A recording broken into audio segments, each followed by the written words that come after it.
Hello there. My name is Lou Wieland, and I publish the official relocation guides on Atlanta that are distributed by the First Multiple Listing Service of Atlanta. We have 5 publications for various parts of town: Atlanta, inside 285, North Fulton, Cobb, and Gwinnett. And the magazines are on the First Multiple Listing Service website, fmls.com. But the problem is that you cannot access that site unless you are a real estate agent. They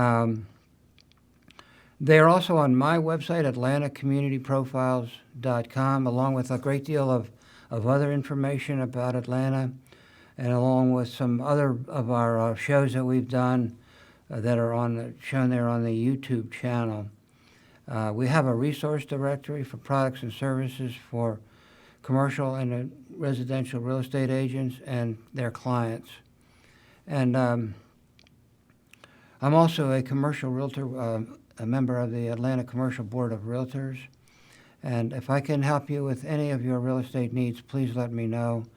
My website for that is louwieland.com. So again, atlantacommunityprofiles.com and louwieland.com. Currently, I'm looking for several different products for my clients: hotels, a service station, a apartment complex, and also car washes. So please let me know if you are aware of any of those. Also a warehouse, 100,000 square foot warehouse. Anyway, let me know, Lou at louwieland.com if you do. And anyway, every week we interview community leaders, and it's my pleasure to once again have the privilege of interviewing Gerald McDowell. Welcome back to the show, Gerald. It's great to have you on the show again. It's been a while. Thank you. Always glad to be here with you. Thank you, Gerald. Gerald is the executive director of the ATL Airport CIDs. And people listening to this show, if you're a commercial agent, you probably know what a CID is. If you're a residential agent watching the show, you might not. So let me just ask Gerald, if you would, to tell us what is a CID and what is the purpose of the ATL Airport CID? Absolutely. Community Improvement Districts is an organization that was created by a Georgia legislation back in the mid-'80s that was led by Roy Barnes and Johnny Isaacson. They co-sponsored legislation that allows for the creation of community improvement districts. And these are private organizations representing private property owners who own commercial real estate, industrial real estate, and office buildings. And these private property owners pay an additional property taxes that then acts as the operating budget for the organization to sponsor various studies, to pay for various projects, to improve their area of focus. And our area of focus is the Hartsfield-Jackson Atlanta International Airport area. We cover, our districts fall within 2 different counties, Fulton County and Clayton County. And so for that reason, we have 2 community improvement districts. The Airport West is Fulton County and Airport South is Clayton County. And we operated under the marketing brand of the ATL Airport Community Improvement Districts. Our districts also fall within 6 different cities. Those cities is the city of Atlanta, the city of South Fulton, Hateville, East Point, College Park, and Forest Park. And we work with those local governments. We work with our county government, our state government, and federal governments to explore projects that will bring about improvements in this airport area. And we're also part of a larger initiative called the Aerotropolis Alliance. And we work with that organization who focuses mainly on economic development, workforce development, and education, and working with the Aerotropolis Alliance allow us to focus on initiatives that will bring about growth and development in the Atlanta airport area. So how many square miles are involved in the area that you define as your service area? Is it? Yes, between the two community improvement districts, we cover about 15 square miles. Square miles. So Yes, sir. that is a mighty important 15 square miles, because it does encompass the area around the airport, which is the world's busiest airport.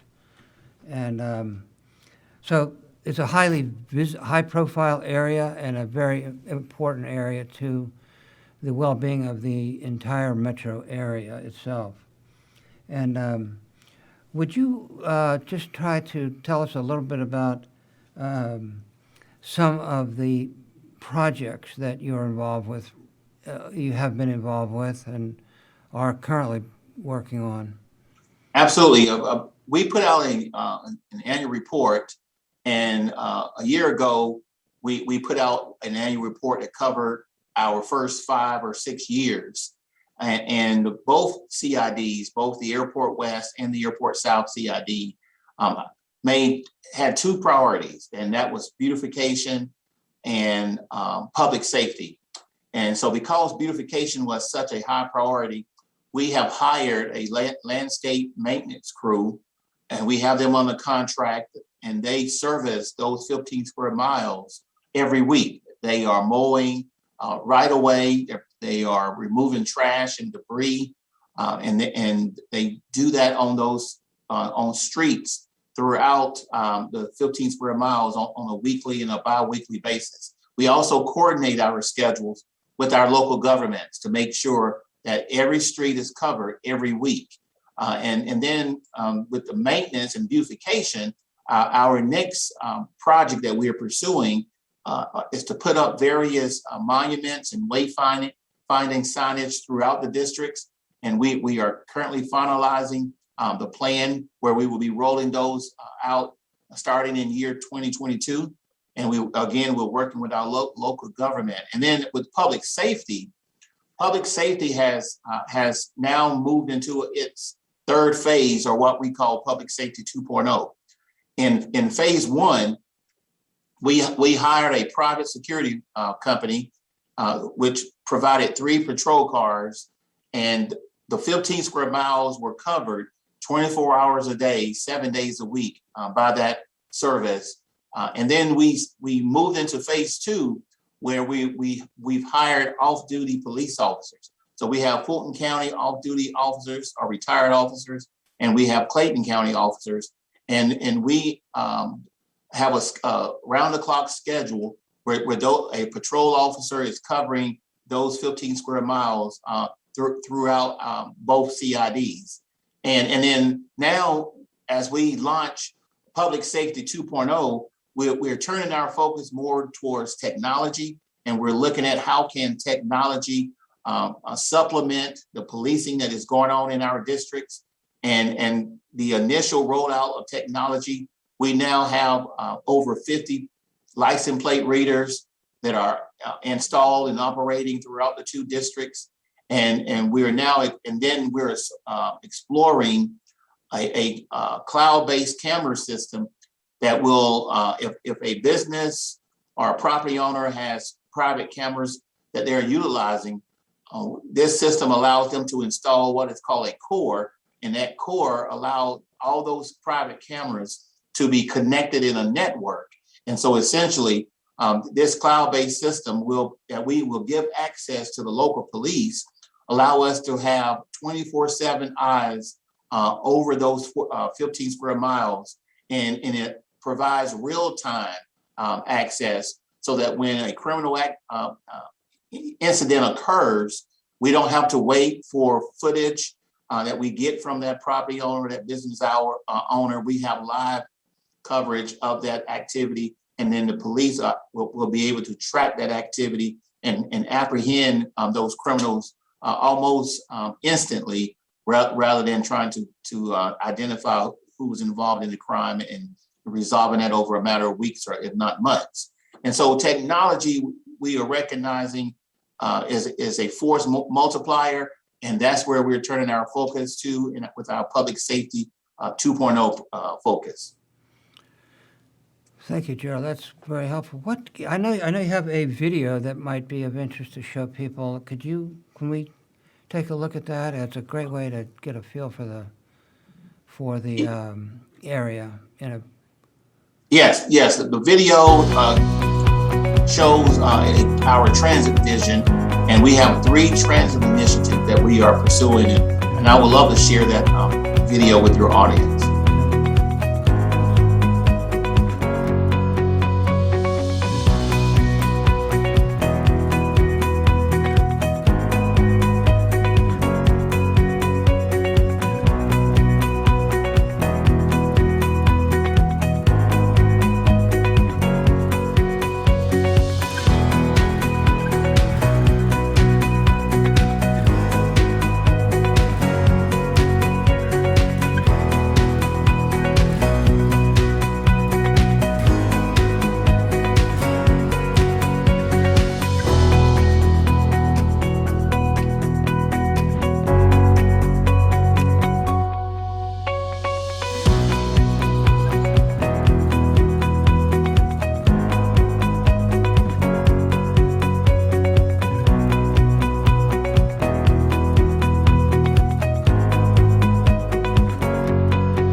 Okay. Welcome back. I know maybe you couldn't hear that, Gerald, with the technology, but I know the viewers did hear the sound. But anyway, that's quite an impressive video that you produced there, and it really helps to help people realize what a phenomenal project you have embarked on, and how fantastic that will look when it's all completed. So some of the maybe some of the successes that you've had that you're particularly proud of, maybe talking about, and during so far in the life of the CID that you've been leading. Absolutely.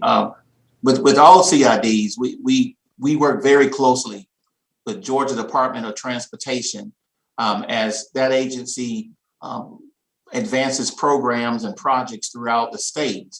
And we conduct studies, and we also work with we hold public meetings to determine, what are the needs in the area of transportation, in the infrastructure in terms of our roads and our bridges and our sidewalks.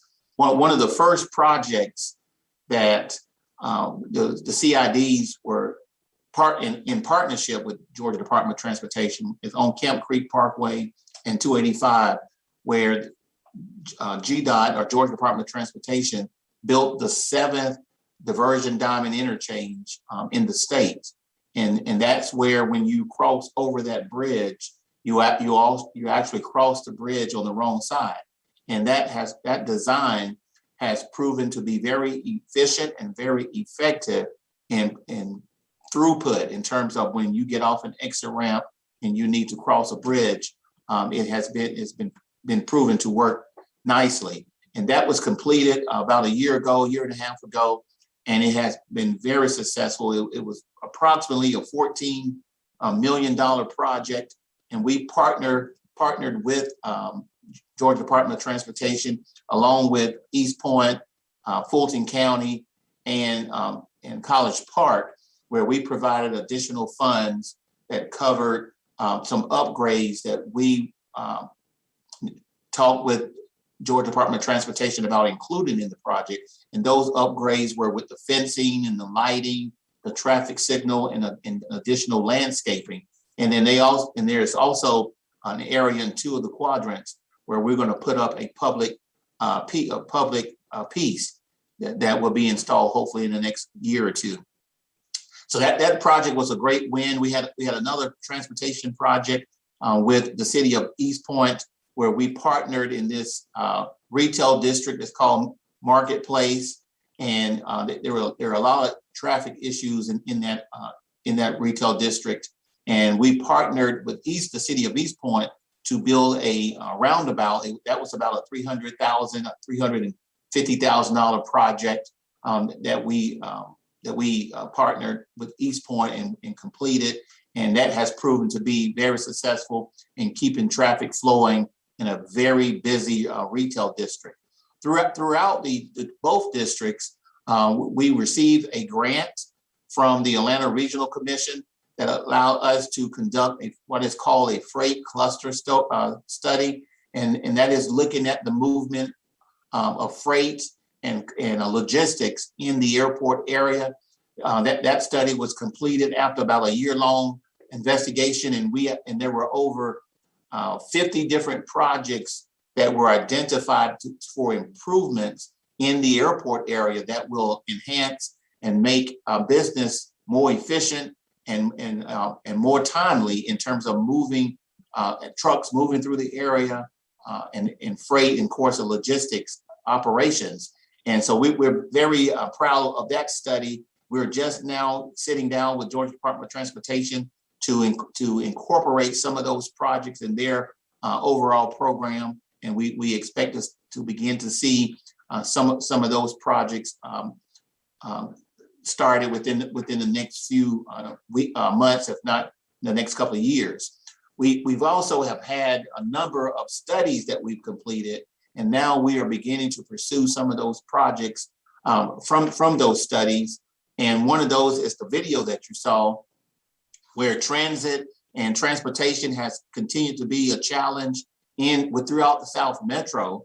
And we are working very closely with our transit agencies and our transportation partners to investigate solutions that we could potentially demonstrate. And we have 3 projects. So in addition to the PRT video that you saw, we are also looking at demonstrating an autonomous shuttle, and we're also looking at deploying and demonstrating a micro transit. All 3 of those in the airport area. The autonomous shuttle and the micro transit projects, we hope to launch those within the next 6 to 12 months.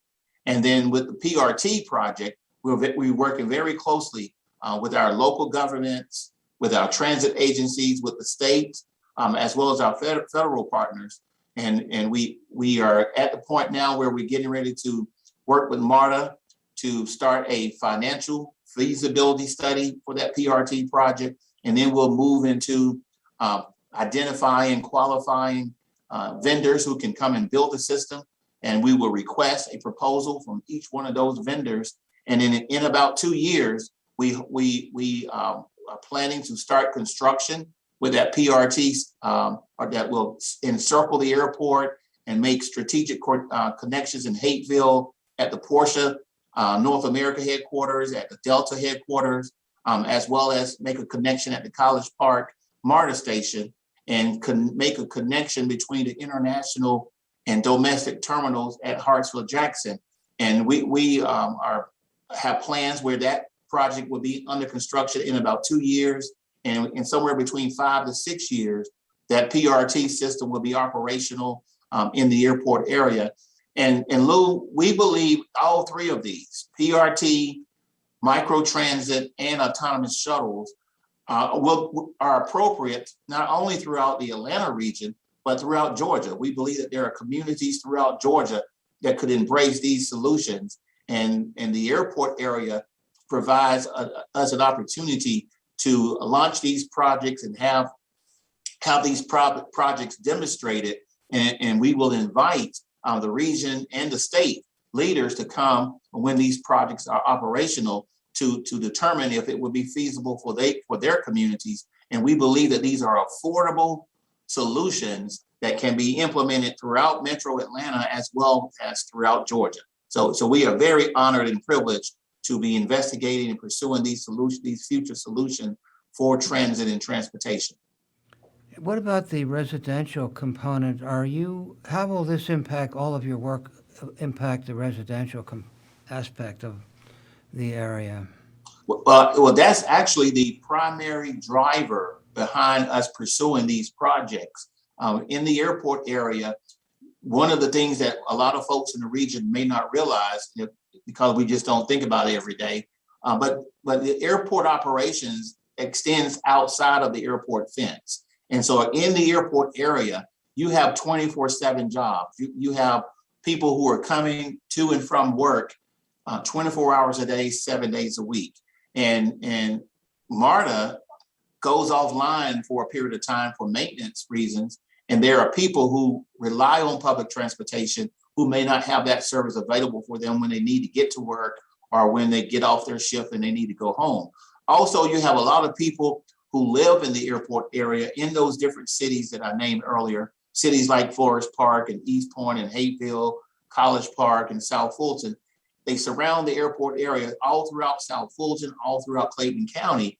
And a lot of people rely on public transportation, but the public transportation services in South Metro are not as available as they are in the rest of the region. And we need solutions, but those solutions are not, come with a high price tag. And so what the CID is privileged to do is we're able to use our resources to investigate those affordable solutions to determine which ones are feasible. So those who live and work in the airport area, they are the driver behind the needs that we are looking at fulfilling and trying to find a solution for. And in addition to that, there are a lot of people who live in Clayton County, who live in South Fulton, who will leave to go to work in other parts of the region. And a lot of times it's very challenging, especially for those who are using public transportation, because in trips that may only take 30 minutes by car, it may take them 2 hours. And because the availability of services is not as plentiful as it is in the rest of the region. And so that's one of the primary drivers of our work. And then finally, Lou, it's also important to note that in the airport areas, as you would imagine, we have a number of operations in terms of e-commerce and other logistical type work. And those who are working in that environment, they rely on public transportation a lot of times, or alternative modes of transportation. So mobility is a high demand and a high need for those who live and work in the airport area, as well as for those who leave out of the airport area to go and work in other parts of the region. We need to have better connectivity, and that's what's driving some of the work that we are pursuing. Thank you, Gerald. It's great having you on the show, but I did want to just say one more thing. We only have about a minute or less left, but can you just talk about that greenway for a second down there? Absolutely. Again, that goes back to our partnership with the Aerotropolis Alliance, as well as our cities in the airport area. We have a master plan to build out over 300 miles of multi-use trails, and the first model mile has been identified in each one of these communities that we're working with, and those model miles will be built over the next 2 or 3 years, and that's the beginning of this 300-mile trail network that we are building. And it actually, there's a connecting point to the Atlanta Beltline, believe it or not. But it covers communities throughout South Fulton and throughout Clayton County. And we're working in close partnership with the Aerotropolis Alliance to make that Greenway trail network a reality in the coming years. Gerald McDowell, Executive Director of the ATL Airport CIDs. And I guess that's your website, atlairportcids.com. Is that right? It is actually AACIDS.com. Okay.